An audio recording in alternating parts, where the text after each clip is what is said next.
마감은 했습니다. 혼조세로 마감을 했긴 했는데 일단 투자 심리 자체는 또다시 하락한 약간 그런 분위기가 좀 이게 체감은 되는 것 같아요. 일단 지수를 보면 다우 지수는 0.2% 이제 상승을 했습니다.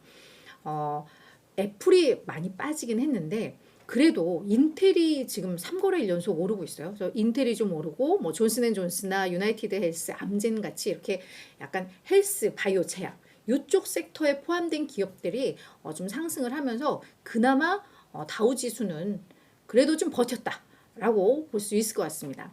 반면에 S&P 500은 0.3% 하락을 했고요. 나스닥 지수는 0.9% 내리면서 지금 나흘째 하락이죠. 그리고 이 낙폭이 계속 이제 1% 전후에 낙폭을 좀 기록을 하고 있는데 이번 주에는 계속 이 긴축 우려가 발목을 잡고 있는 것 같습니다. 처음 시작은 산유국들의 감산으로 인한 뭐 유가 상승, 이걸로 인한 긴축 우려. 여기 이제 시작이 됐고 그 다음에 8월 ISM 서비스업 지수가 예상보다 너무 좋게 나오면서 또 긴축 우려 계속 더하기가 됐고 여기에 이제 간밤에 나온 지표는 주간 신규 실업수당 청구 건수인데요. 이것도 지난 2월 이후에 최저치로 집계가 됐습니다. 주간 동안에 새롭게 이제 실업 상태에 빠지면서 이제 수당을 청구한 요 건수가 21만 6천 건으로 지난주에 이게 22만 9천 건이었고 시장에서는 이번에는 지난주보다 조금 더 늘 것 같아. 한 23만 4천 건 정도 예상돼 라고 했는데 웬걸 21만 6천 건으로 나왔습니다.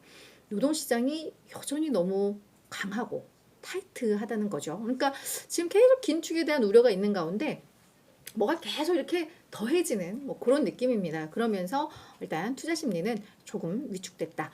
다만 국채 금리는 좀 조정이 나왔어요. 그동안 많이 오르면서 조정이 나왔는데 이게 또 뭐 크게 호재로 작용하지는 않았습니다. 여기에 달러화 강세 흐름이 심상치 않다라는 얘기가 나오고 있습니다. 뭐 아직 뭐 미국 증시는 금요일장이 남기는 했습니다만 지금 요 추세대로라면 아마 달러 인덱스 요 달러화가 8주 연속 상승세를 이어갈 것으로 지금 예상이 되고 있는 상황이거든요. 그렇게 되면 이게 2015년 이후 처음입니다. 8주 연속 달러화가 오르고 있다라는 게요. 그래서 월가 일부에서는 이 달러화 강세가 9월 증시에 있어서 또 하나의 좀 복병이 될 수도 있겠다라는 이야기들이 많이 나오고 있어요. 뭐 아무래도 중국 경제 상황 안 좋고 뭐 일본도 이제 조금 회복되고는 있지만 뭐 여전히 갈 길은 멀고 뭐 이런 상황이다 보니까 계속 달러화가 강세를 보이고 있고 또 뭔가 이런 글로벌 정세가 좀 불안하면서 이런 안전자산 선호 때문에 달러화가 강세를 보이고 있는 흐름인 건 맞는 것 같은데 뭐 그렇게 되면 미국 입장에서는 뭐 수출 경쟁력이 좀 약화되고 게다가 다국적 기업들이 많다 보니까 기업 이익에도 어느 정도 좀 악영향을 미칠 수 있고 뭐 이런 부분들이 맞물리면서 요 달러화 강세에 이제 조금씩 주목을 하고 있습니다. 사실 이렇게 돼서 기업 실적이 좀 뭐 둔화된다. 뭐 이렇게 되면은 이게 뭐 또 긴축 우려를 조금 줄일 수도 있는 상황이긴 한데 일단 시장은 모든 것들을 조금 부정적인 쪽 이게 약간 다 악재 쪽으로 좀 해석하는 게 조금 더 강해요. 그만큼 지금은 그냥 투자 심리가 안 좋다. 뭐 이렇게 해석을 하면 좋을 것 같습니다. 그래서 뭐 달러화가 간밤에도 좀 상승을 하면서 지금 요 달러 인덱스가 한 105.05 이렇게 기록하고 있고 이제 5일 연속 좀 상승세를 이어가고 있더라. 이렇게 정리를 하면 될 것 같고요. 또 하나 주요 이슈는 요 비만 치료제 관련 이슈입니다. 아무래도 비만 치료제 얘기는 저희가 뭐 작년부터 많이 하긴 했는데 이게 시장에 있어서 꽤 이 이슈가 오래 갈 것 같은 그런 느낌적인 느낌이 좀 있습니다. 이 덴마크의 제약사 노보노디스크가 만드는 위고비와 오젬픽 처음에 이제 당뇨병 치료제로 시작을 해서 이게 비만 치료 당뇨병이 없어도 그냥 비만 환자에게도 이게 되네 치료가 되네 라고 하면서 이제 지금 당뇨병 치료제 매우 인기 있는 뭐 당뇨병 치료제가 되는데 처음에는 당뇨병에서 비만 치료 그러다가 그 이후에 야, 이 약물들이 심혈관 질환에도 효과가 있네 라고 해서 이제 그럼 이게 보험에 더 많이 적용되는 거 아니야 하면서 한번 주가 막 뻥뻥 터졌었잖아요. 여기에 플러스 이 약을 처방을 받아서 이게 주사를 맞았다 보니까 술 생각이 안 나. 야, 담배 생각이 안 나. 이런 게 또 나오고 있대요. 그래서 이게 알코올 중독이나 치매 치료에도 효능이 있을 것 같다고 합니다. 이게 일부 동물 실험에서는 좀 나와서 이걸 이제는 임상 실험으로 아마 넘어가는 것 같아요. 그러면서 이런 이슈들이 또 요즘 많이 부각이 되고 있어요. 그래서 이 약물이 대체 어디까지 갈 것이냐, 어느 질병까지 효과를 줄 것이냐에 대해서 요즘 관심이 많이 쏠리고 있습니다. 그래서 요 노보노디스크 같은 경우에는 지금 유럽에서 시가총액 1위까지 차지를 했어요. 원래는 그 명품 브랜드가 루이비통인가? 거기가 시가총액 1위였을 텐데 그 자리를 노보노디스크가 이제 차지했다. 뭐 이런 이슈들이 나오니까 요 비만 치료제 쪽은 저희가 좀 계속 볼 필요가 있을 것 같아요. 그래서 비만 치료제 어차피 저희가 고령화가 되면 나이가 많이 들면 살이 찔 수밖에 없고 그러면 뭐 당뇨병이 올 수밖에 없고 뭐 치매 쪽도 걱정이 되고 하기 때문에 이런 헬스케어 쪽 특히 이런 약물들에 대해서는 앞으로 이 시장은 계속 성장할 가능성이 크잖아요. 그래서 이런 기업들은 저희가 좀 계속 포트폴리오에 하나 정도는 놓고 갈 필요가 있을 것 같습니다. 자, 그리고 이제 애플 얘기 해야죠. 애플 얘기.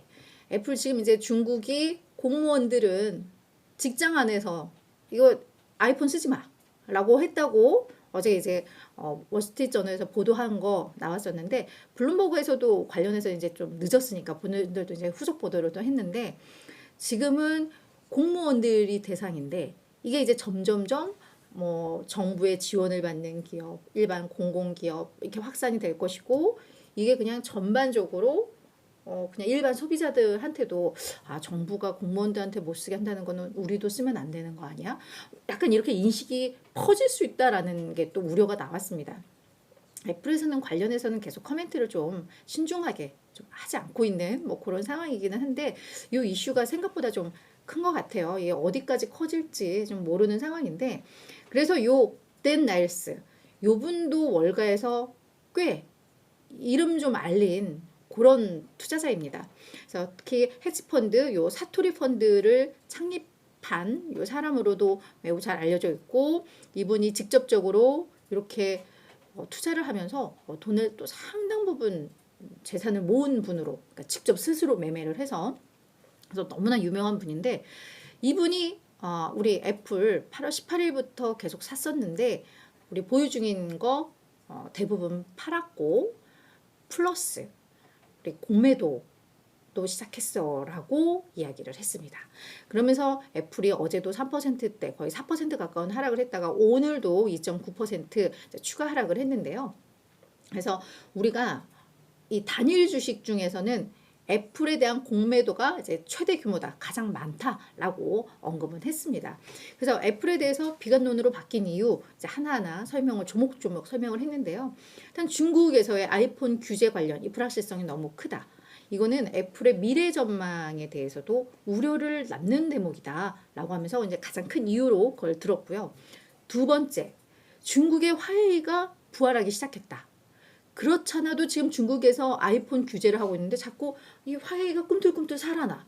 이건 이제 애플에게는 큰 위협이 된다라는 해석이거든요. 그러니까 약간 비슷한 국면이기도 할 텐데 실제로 이 화웨이가 최신 모바일 운영체제 하모니 OS4 요걸 이제 적용하는 뭐 휴대폰 요걸 이제 계속 이제 출시를 하려고 하고 또 AI 비서를 공개를 하고 하면서 꽤 이제 부활을 하려는 그 날갯짓을 좀 많이 펼치고 있나 봐요. 그래서 이런 부분들도 애플에게는 악재가 될 수 있다라고 설명을 하고 있고 또 하나는 이제 이 학자금 대출 상환이 10월부터 재개가 되잖아요. 그러면은 과연 이 애플의 주요 소비자들이 젊은 세대가 아무래도 많은데 이들이 이제 9월, 10월에 출시할 아이폰 신제품을 과연 얼마나 살 수 있을까? 요거에 대한 의문. 이게 하나가 또 있고요. 그리고 애플이 최근에 몇 분기 동안 매출이 전년 대비 이제 감소를 했단 말이에요. 이게 소폭이지만. 그러면 지금 S&P 500의 PER은 21배인데 애플의 PER은 29배야. 이 정도로 프리미엄의 밸류에이션을 받는 거, 프리미엄 가치를 받는 게 과연 적정할까? 애들이 성장도 잘 못하고 있는데 이것도 좀 의문이야 라고 이야기를 한 거예요. 그래서 이런 네 가지의 이유를 근거로 들면서 우리는 애플 주식 가지고 있던 거 대부분 팔았고 플러스 공매도에 나섰어라고 설명을 한 겁니다. 그래서 애플이 지금 많이 좀 위기에 처하긴 한 것 같아요. 그래서 요 애플의 동향들 저희가 좀 봐야 되는데, 네, 애플은 애플이에요, 그죠? 그래서 중장기 투자자들이라면 네, 늘 하는 말 있죠. 네, 언제든 또 좋은 매수 기회를 찾으면 될 것 같고, 뭐 애플이 무너질 기업은 아니라고 봐요. 근데 아무래도 이 중국 이슈는 조금 크기는 해요. 애플의 전체 매출에서 차지하는 비중이 뭐 18, 19%이 정도이기 때문에 이 이슈는 저희가 계속 보도에 너무 또 과도한 우려, 공포 이거는 좀 피하면 되겠다라고 좀 정리를 해보도록 하겠습니다.